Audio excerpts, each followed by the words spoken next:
கட்டாய கல்வி உரிமை சட்டத்தின் கீழ் தமிழகத்திற்கு வழங்க வேண்டிய நிதியை மத்திய அரசு விடுவிக்க வேண்டும் என்று சென்னை உயர்நீதிமன்றம் உத்தரவிட்டுள்ளது.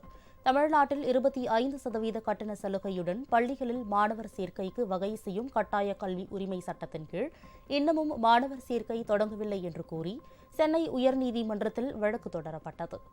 இந்த வழக்கை விசாரித்த நீதிபதிகள் சுவாமிநாதன், லட்சுமி நாராயணன் அமர்வு தமிழகத்திற்கான நிதியை இன்னமும் ஏன் விடுவிக்கவில்லை என்று மத்திய அரசுக்கு கேள்வி எழுப்பினர். குறிப்பிட்ட சில காரணங்களால் தமிழக அரசுக்கு நிதி வழங்கவில்லை என்று மத்திய அரசு தரப்பில் தெரிவிக்கப்பட்டது. 2021ஆம் ஆண்டு முதல் 2023ஆம் கல்வியாண்டு வரை தமிழக அரசுக்கு வழங்க வேண்டிய நிதி வரவில்லை என்றும் தமிழக அரசு முழு கட்டணத்தையும் செலுத்தி வருவதாகவும் மாநில அரசின் சார்பில் ஆஜரான வழக்கறிஞர் தெரிவித்தார். மேலும் இது தொடர்பாக உச்சநீதிமன்றத்தில் வழக்கு தொடரப்பட்டிருப்பதாகவும் அவர் கூறினார்.